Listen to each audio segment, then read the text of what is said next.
Caregiving is full of hard choices. And if you're like most Christians I talk to, you already know the biggest problem I solve: decision fatigue. You feel overwhelmed, stuck, and guilty. You know a decision has to be made, but you're afraid of making the wrong one.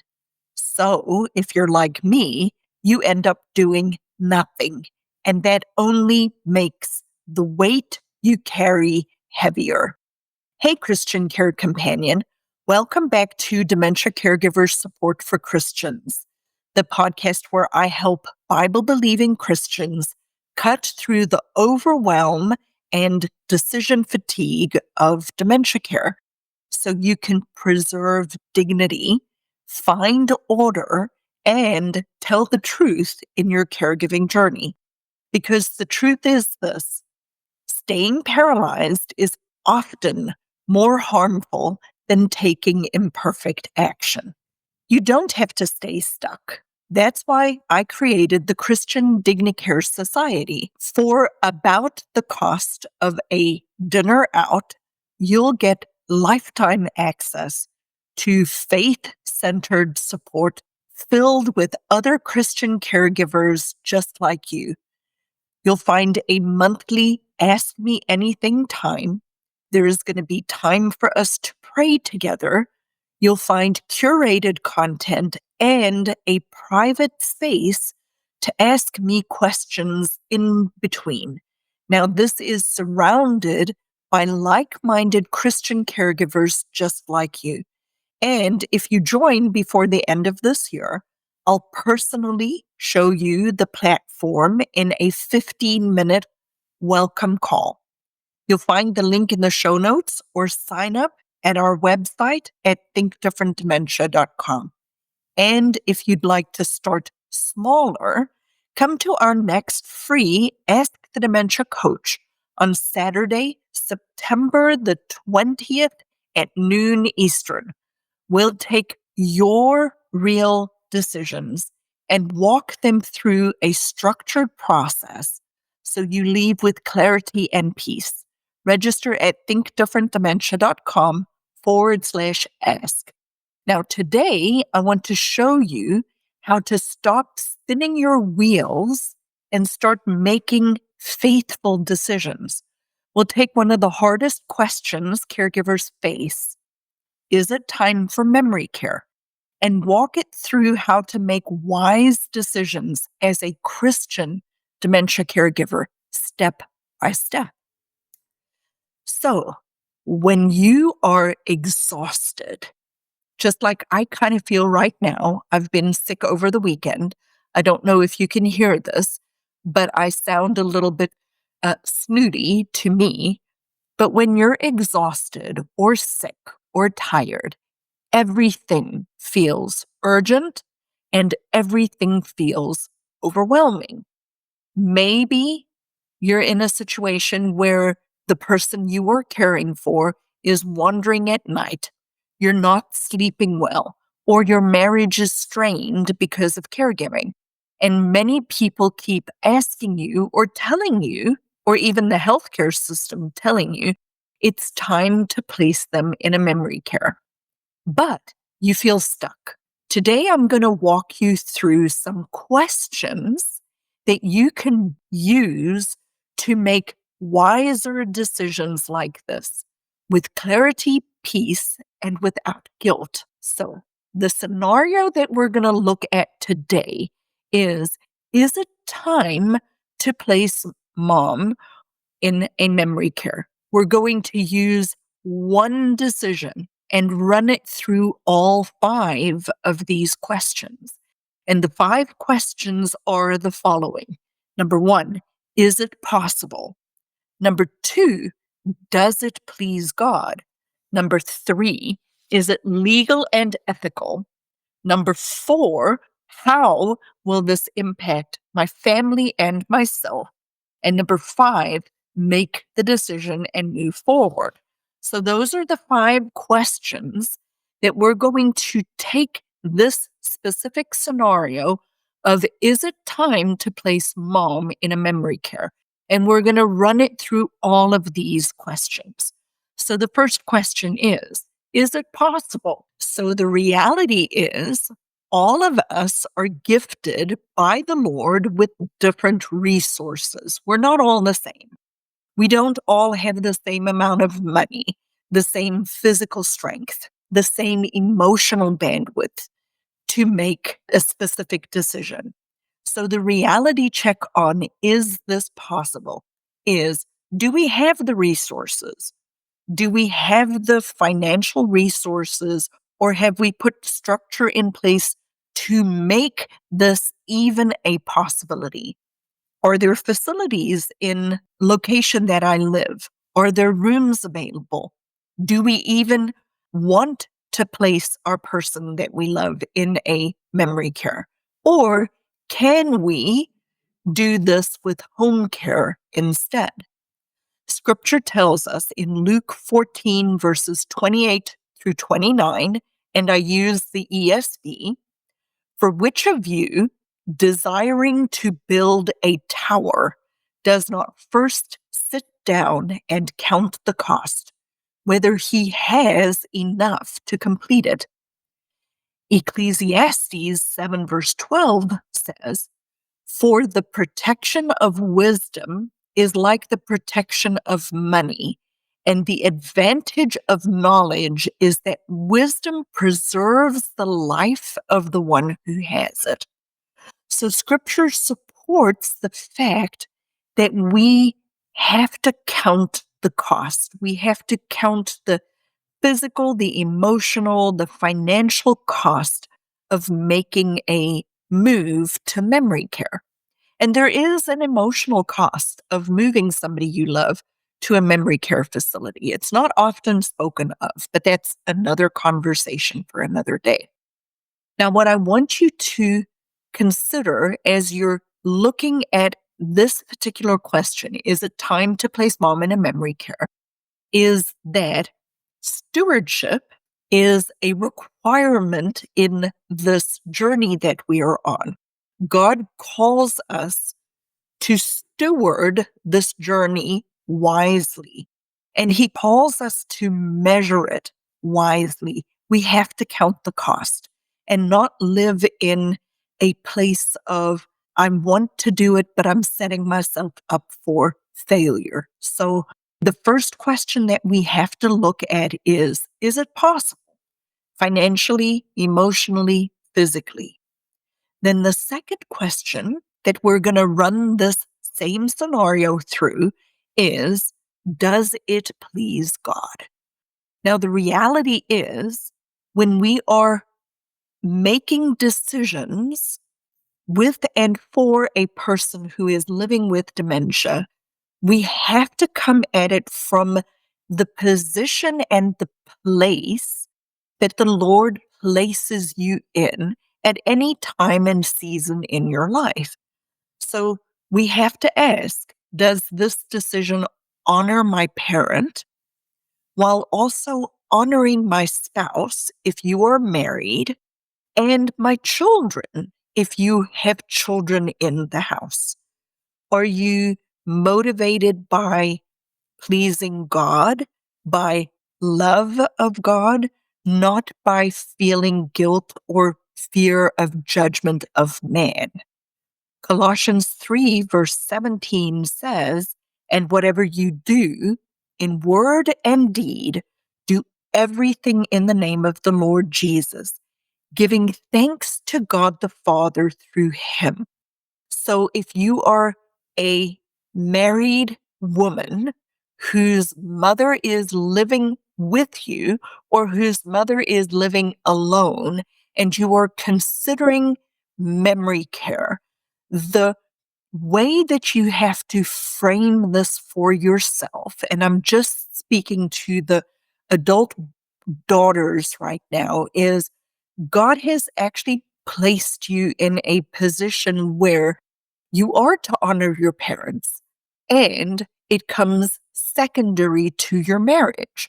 So your first primary relationship is that of your relationship with your spouse, then your children, and then your parent. That is the God-given order, specifically if you have children in the home that you are still raising and you're trying to help your parent. Micah says in chapter 6, verse 8, he has told you, O man, what is good, and what does the Lord require of you but to do justice and to love kindness and to walk humbly with your God. And so, does it please God? In obedience. That means we have to please Him in truth, justness, and kindness. And we have to factor in all of these things as we are making this decision, whether to place mom in a memory care. The third question you always have to ask yourself, is it legal and ethical? Is it legal and ethical? So the reality is, or our reality check for today's episode is, do we have the ability, the authority to make that decision? Are the documents in place? The financial power of attorney, the healthcare power of attorney? Have we looked at whether we have that ability to actually make that decision? Am I being transparent in my looking at this, in making these decisions? Have I looked at the contracts? Have I sat down with a person who can help me determine the specific facility? Remember, placing or having somebody go to a facility in and of itself is not wrong.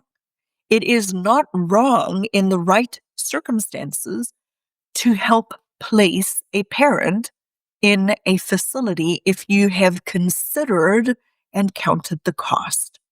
Exodus 20, verse 12 says, "Honor your father and your mother, so that your days may be long in the land that the Lord your God is giving you."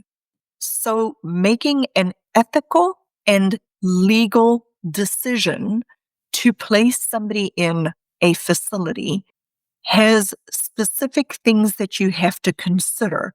But in and of itself, it is not a wrong decision in the right circumstances. And having said that, it is also sometimes the wrong decision to keep somebody at home. Ethically and legally, it is sometimes the wrong decision to keep somebody at home instead of placing them in a facility. So we have to consider that when we're making these decisions. Proverbs 11, verse 3 says, "The integrity of the upright guides them, but the crookedness of the treacherous destroys them." So when we are making these decisions lawfully and truthfully with integrity, we are honoring God and we are honoring the person that we are helping. Now, the fourth question is, how does this impact myself and my family? Now, you have to consider that the Lord has placed you in a specific role, a specific position at a specific time in your life. It is not by mistake. It is not an error. And so the reality check is, it could be that keeping your mom at home might not be the best decision if it is going to damage your marriage, if it is going to so impact your relationship with your own children, but particularly if it impacts your relationship with your husband. I'll never forget one of my previous clients. I mention her a lot. If she's listening, Pam, I still love you and thank you for still being in my world. Who we had a sit down and very open and frank conversation related to this specific question on how it will impact my family and myself with her and her husband when she was walking this journey of keeping her mom at home because her husband was not 100% on board. And it was causing her problems in her marriage. And so we had to sit down and have this conversation that if her husband could not, in good conscience, become 100% convicted that keeping her mom at home was the right thing to do, that they needed to consider a placement situation. Because placing her mom at that time could restore her to her rightful role of his wife and being her daughter again and not just the caregiver. The reality was, in their particular situation, her mom had another underlying condition and actually quickly passed away. And so she did remain at home with her daughter Pam. But First Timothy chapter 5 verse 8 says, "But if anyone does not provide for his relatives, and especially for members of his household, he has denied the faith and is worse than an unbeliever."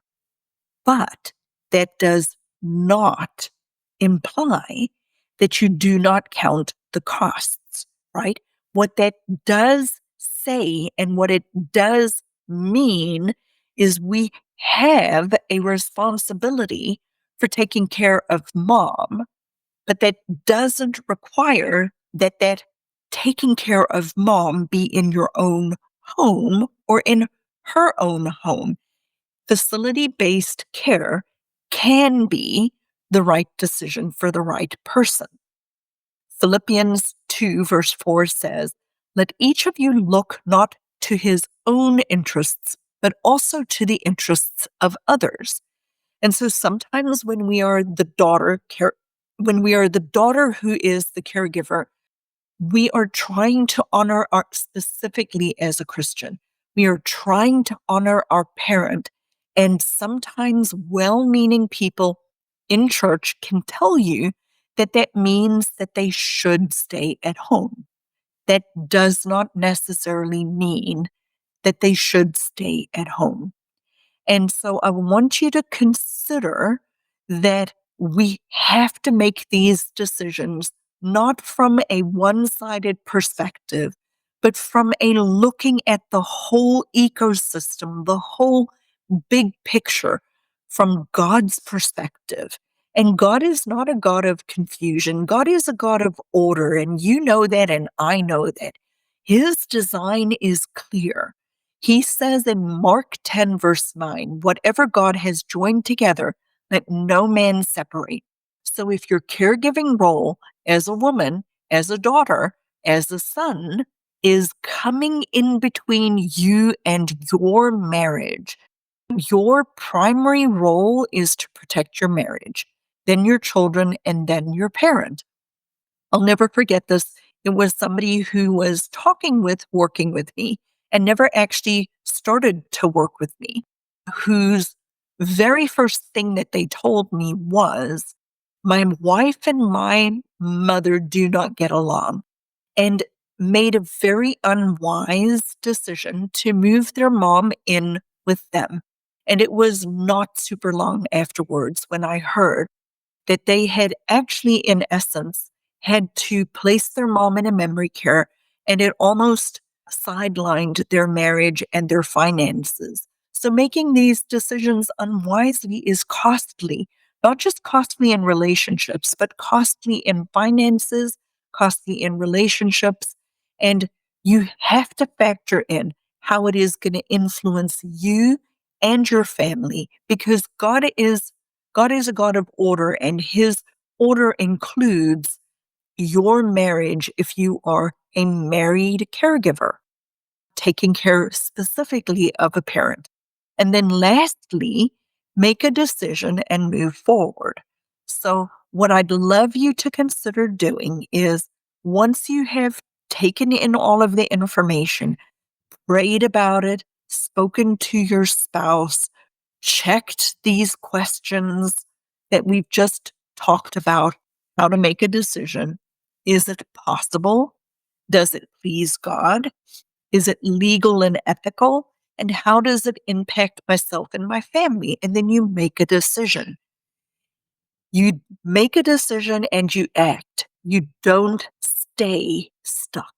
because there are very, very few decisions. And I tell my clients this in our coaching sessions all the time. There are very few decisions that we make that we cannot undo.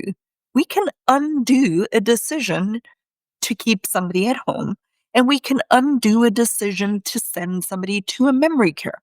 These are not do or die types of decisions. Proverbs 3 verses 5 and 6 says, "Trust in the Lord with all your heart and do not lean on your own understanding. In all your ways, acknowledge him, and he will make your path straight." Psalm 37 verse 5 says, "Commit your way to the Lord, trust in him, and he will act." He's already predetermined everything that you and I are struggling with, everything that you and I are thinking through. The Lord has already determined, and from the beginning.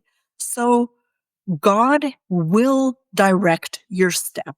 And often indecision is more harmful than making an imperfect decision and taking a imperfect step. So for today, what I want you to take away from today's episode is start with the reality. Ask if it's an even possible thing. Is it even possible to place this person that you love in a memory care? Do you have the finances? Were plans put in place earlier on so that you can make this decision?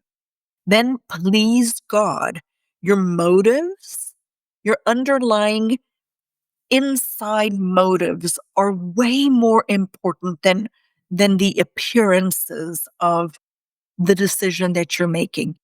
It is not necessarily a good and right and holy decision to keep somebody at home. Sometimes it is the best thing for placement. I'm not saying it is the best thing. I'm saying that sometimes it is. Then stay within ethical and lawful parameters. Your integrity in making this decision is not negotiable. Not negotiable at all. If you do not have the authority to make the decision, then you need to start there. You need to protect then your family order. If you are a wife or a son who is married, your marriage comes first, your children come next, and then your parents. We're not going to kick them to the curb. That is not what I want you to hear me saying. But what I am saying is your marriage comes before your parents if you are a married caregiver. And then lastly, move in faith, make a decision, act and trust God with the outcome. So, where are you avoiding a decision because you're afraid of the outcome? Which one of these 5 questions, and there are a series of questions you need to ask yourself, is it possible? Does it please God? Is it legal and ethical? How does it impact myself and my family? And then make a decision and move forward. But if you are stuck today, I invite you to join me for our next Ask the Dementia Coach session. It is coming up on September the 20th, which is a day after my birthday. So September the 20th at 12 p.m. Eastern. In this, we will actually, in essence, go through these 5 questions. I take you through a structured way of looking at your caregiving journey to help you get unstuck. Because feeling stuck equals feeling overwhelmed. And sometimes just taking the first step makes such a big decision. That's what we do every single week in our twice a week coaching calls in my caregiver community that you are welcome to hop on my calendar and ask me what makes it possible or how you can possibly join the Dementia Dignity by Design Society. It is a small, curated, 30-person maximal community that I walk through family caregivers just like you every single time you get stuck in making a decision. We go and give you clarity in what you need to do next. So hop on my calendar or send me an email at lizette@thinkdifferentdementia.com. And as I end all of my episodes, may the Lord bless you and keep you.